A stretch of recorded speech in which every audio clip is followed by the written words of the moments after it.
하나님이 복되다 하신 것을 우리가 잃어버리지 않게 하여 주옵소서.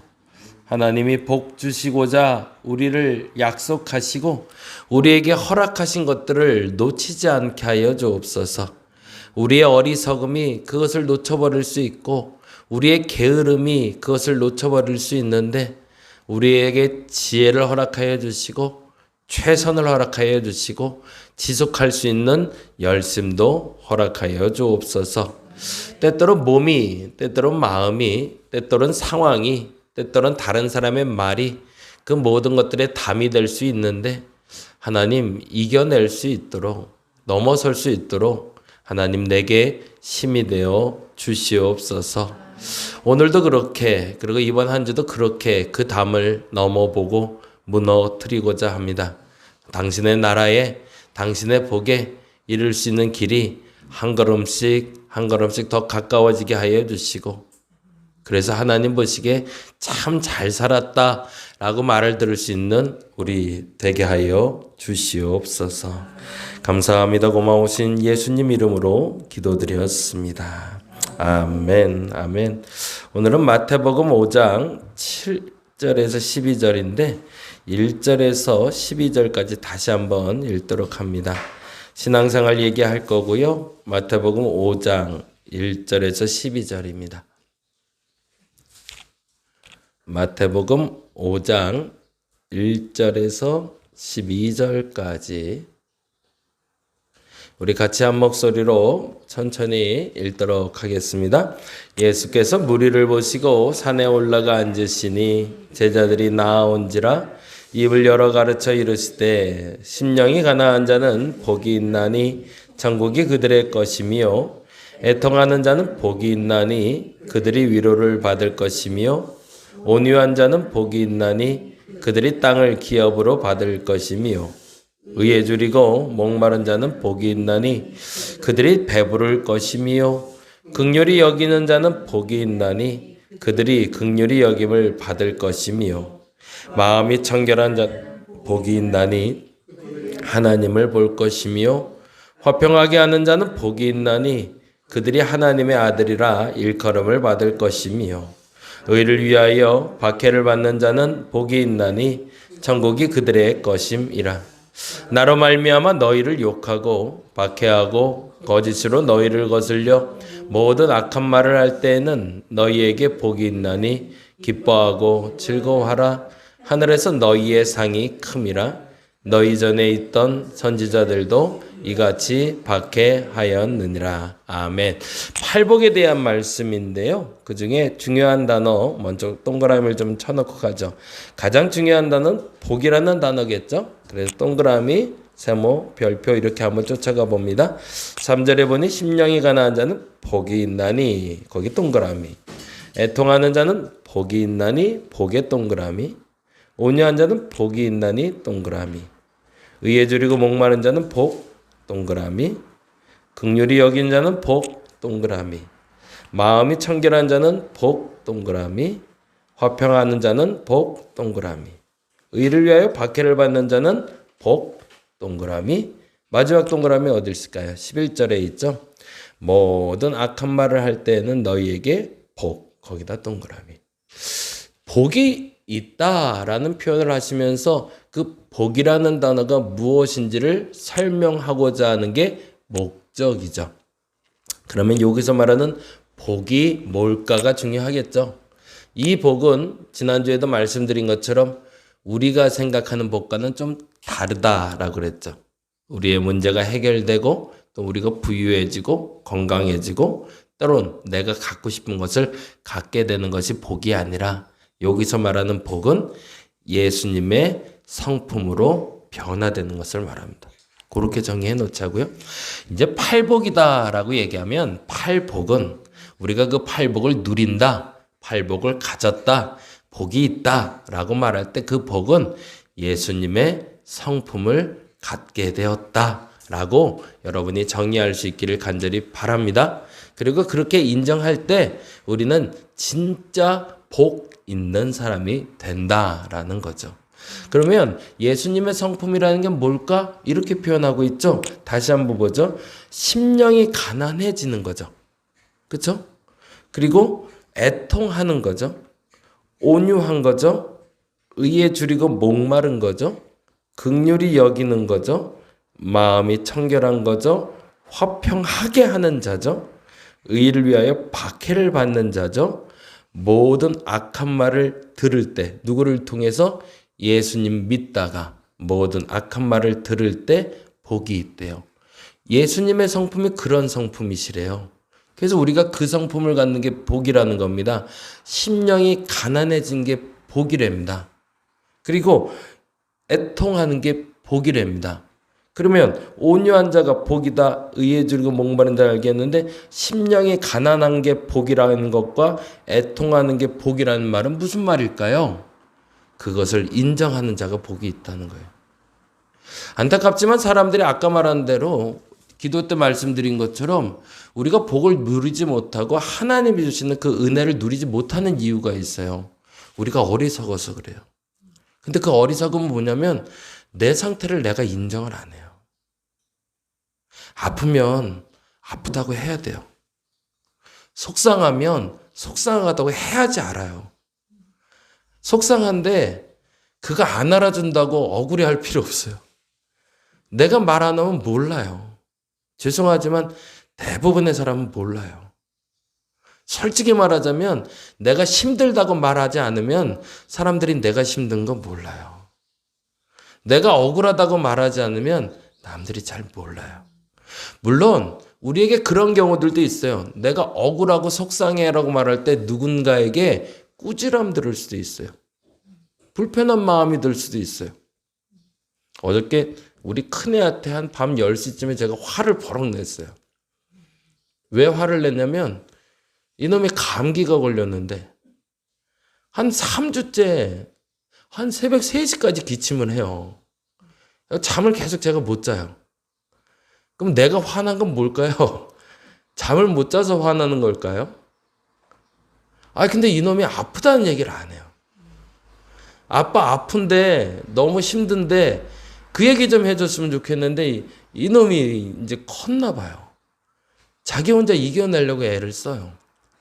근데 그러다 보니까 엄마 아빠한테 아프다고 얘기를 자꾸 해야 병원도 좀 데려가지고 다른 치료도 좀 받고 그래서 어제 버럭 화를 냈어요. 근데 큰애가 놀랬어요. 아빠가 갑자기 소리를 지르니까 놀랬죠. 그래서 제가 그런 표현을 했어요. 이 표현이 참 틀린 표현인 것 같은데 지금 생각하니까 틀린 표현인데 뭐라고 화를 냈냐면 얘가 시험 기간이에요. 그러니까 아프다 그러면 좀 쉬라고 하고 자꾸 뭐라고 그럴까 봐 이놈이 책상 머리에 앉아 있느라고 그래요. 그래서 제가 그랬어요. 아빠는 네가 빵점 맞아도 상관없다.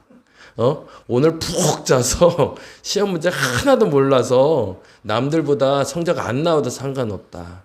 아빠한테 진짜 중요한 건 네가 100점 맞는 것보다 아프지 않는 거다. 알아들었나 모르겠어요. 근데 그랬어요. 근데 아빠 마음에 속상한 건 얘 기침 소리 때문에 내가 자꾸 잠을 깨는 게 속상한 게 아니잖아요. 그래서 기침하지 말라는 게 아니잖아요.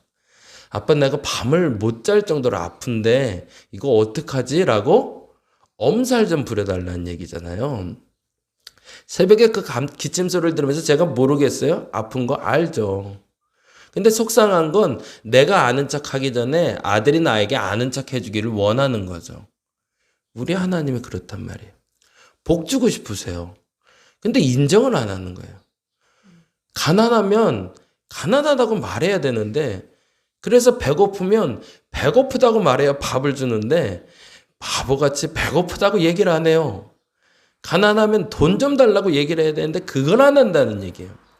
그래서 오늘 보면은 그 얘기한 거예요. 심령이 가난하니까 내 마음이 답답해서 죽겠어요 하나님 이라고 좀 얘기 좀 하라는 거예요. 그 사람은 어떻게 있대요? 복이 있대요. 애통하면 복이 있대요. 지난주 말씀드린 대로 애통은 애간장이 끓는 걸 얘기하거든요. 애간장 끓는다는 표현이 정확한 그거잖아요. 장기가 끊어진다는 표현이거든요. 아파 죽겠다면 아파 죽겠다고 좀 얘기를 하라는 거예요. 그 사람은 위로를 받을 거라고 얘기를 하는 거죠. 근데 더 중요한 게 있어요. 이게 예수님의 분명한 표현인데 애통하는 자와 심령이 가난한 자는 복이 있다라고 얘기했다는 거예요. 그래서 애통, 심령이 가난한 자, 온유한 자, 여기는 세모를 해놓으시고 별표를 해내야 될 게 뭐냐면 인난이라는 단어예요. 복이 있다라고 하면 그 말은요, 죄송하지만 아직 열매는 아니에요. 씨앗인 거죠. 그건 뭐냐면 아까 표현대로 하면 큰애가 나한테 와갖고 막 아파 죽겠어 그러면 난 의사가 아니라 못 고쳐줘요. 그냥 들어주는 거죠. 어떡하지? 걱정해 주는 거죠. 그러면 정작 고치는 건 누가 고치는 거예요? 의사가 고치는 거잖아요. 마찬가지거든요. 애통하는 자가 하나님 앞에 나오면 그 순간에 고쳐지는 게 아니에요. 그 문제의 해결점을 아는 사람을 만나서 그 상황을 해결할 수 있는 상황을 만나서 그 담을 넘어서 하나님이 그 과정을 지나게 한 다음에 열매를 맺게 하신다는 거죠. 그래서 우리가 복을 누리지 못하는 가장 큰 문제는 어리석은 것 때문이고요. 어리석다는 말은 아까 말한 대로 내 상태를 인정하지 않는다는 거고요. 내 상태만 인정하면 그 복음의 씨앗이, 복의 씨앗이 내게 떨어진다는 거예요. 근데 이게 자라는 시간이 필요하다는 거죠. 근데 그 자라는 시간 동안은 내가 뭐 하는 걸까요? 기도하며 인내하며 지속해야 되는 거거든요. 그러면 그 복을 누린다라고 얘기해요. 그러면서 마지막에 이렇게 얘기합니다. 12절의 말씀이 너무 중요하죠. 12절 말씀 같이 읽어볼까요? 기뻐하며 즐거워하라 라고 선포되어 있어요. 마지막엔 그렇게 될 거래요. 그러면서 이렇게 얘기합니다. 하늘에서 너희 상이 큼이라. 언제요? 마지막엔. 그러고 나서 이렇게 얘기하죠. 뭐라고 되어 있죠? 너희 전에 있던 선지자들도 이같이 박해하였느니라. 무슨 말이에요? 검증받은 사람들이 있다는 거예요. 선지자들의 삶을 복귀해서 되돌려서 한번 틀어보라는 거예요. 어떤 삶을 살았는가. 그들이 처음에 어떤 상황을 인정하고 있는가. 선지서를 보신 분들은 다 아실 거예요. 그들의 첫 번째 시작은 분노로 시작이 됩니다. 무슨 분노일까요? 이스라엘의 타락, 나라의 타락, 내 민족의 타락에 대해서 분노하고 화를 내요. 그 다음에 뭐 할까요? 그 타락에 대해서 회개해요. 무슨 일을 하고 있는 거죠? 분노하다 보니까 이 일에 대해서 내가 인정하게 되는 거죠. 뭘요? 내가 잘못했다는 걸. 내가 바르지 못했던 걸 인정하는 걸로 가는 거예요. 그 다음에 어떻게 돼요? 하나님이 바로 해결시켜 주시던가요? 그 나라를? 아니요. 시간이 필요하더라고요. 그래서 예레미야 같은 경우에는 분노하다가 속상해서 화내다가 그러다 기도하기 시작했는데 회개하기 시작했고 그리고 나서 하나님께 약속을 받습니다. 언제 회복하리까? 그랬더니 70년 지난 후에 그러세요. 그럼 뭐 하라는 얘기예요? 70년? 그 후가 오기는 오나요? 라고 말하는 게 아니라 뭐라고 해야 되는 거예요? 아멘 하고 70년을 기다리라는 거죠. 뭐 하면서? 그냥 팅자 놀면서? 아니요. 기도하면서 준비하라는 거죠. 그래서 그 말을 받아 먹은 사람이 있었어요. 그게 다니엘이란 선지자예요. 그래서 다니엘이 기도 중에 알게 돼요. 예루살렘의 회복의 때가 이때라는 걸. 이때는 언제일까요? 예레미야가 약속했던 70년이 됐다는 걸 알아요. 그리고 다니엘도 똑같이 기도해요. 회개해요. 그리고 내 자신을 인정해요. 우리의 죄, 조상의 죄 때문에 우리에게 이런 일이 일어났습니다. 주님 용서해달라고. 그리고 그때를 선포합니다. 그리고 얼마 되지 않아 이스라엘은 포로에서 돌아오게 돼요. 저와 여러분이 복받기를 간절히 바랍니다. 하나님의 성품이 여러분의 삶에 팍팍 드러났으면 좋겠습니다. 그러기 위해서 먼저 내가 인정해야 돼요. 나 자신을 먼저 인정하시기 바랍니다. 내 상태를 인정하시기 바랍니다. 그리고 그것을 솔직하게 고백하시기 바랍니다. 오늘 윤권 선생님 기도 제목 보니까 정말 잘 써놓으셨네. 이거는 복사해서 좀 나눠줘야겠다 생각했어요. 네, 솔직한 기도거든요. 저는 그게 진짜라고 봐요. 근데 솔직한 기도는요, 하늘에 상달돼요. 반드시 상달돼요. 근데 중요한 건 씨를 뿌린 것 뿐이에요. 이게 자라게 하려면 뭐 해야 돼요? 지속적으로 기도하시고 열매가 맺어질 때까지 기다리셔야 됩니다. 그러면 하나님이 저와 여러분에게 반드시 그 결과를, 그 열매를 허락하실 겁니다. 그 복을 누릴 수 있는 저와 여러분 되시기를 간절히 바랍니다. 기도하겠습니다. 하나님, 복 받았으면 좋겠습니다. 문제 해결, 물론 그것이 복입니다. 근데 더 중요한 건 그 문제 해결을 통해서 하나님의 성품을 알게 하여 주옵소서. 먼저 내가 나를 인정하게 하여 주옵소서. 가난함을 인정하고, 애통함을 인정하고, 온유함을 인정하고, 줄이고 목마른 것을 인정하고, 긍휼히 여김을 받아야 되는 상황을 인정하고, 하나님 앞에서 의를 위하여 박해를 받은 것을 인정하게 하여 주옵소서. 그들에게 복의 씨앗이 뿌려진 줄 믿습니다. 그리고 그 복이 이제는 자랄 줄로 믿습니다. 자라는 과정 동안 지치지 않게 하여 주시고 그 열매가 맺어서 문제가 해결되고 하나님의 성품에 도달하게 될 때 진정한 감사를 드릴 수 있는 우리가 되게 하여 주시옵소서. 하나님, 오늘은 그렇게 기도해 봅니다. 충만하게 채워 주시옵소서. 감사합니다. 고마우신 예수님 이름으로 기도드렸습니다. 다 같이 기도하고 돌아가겠습니다.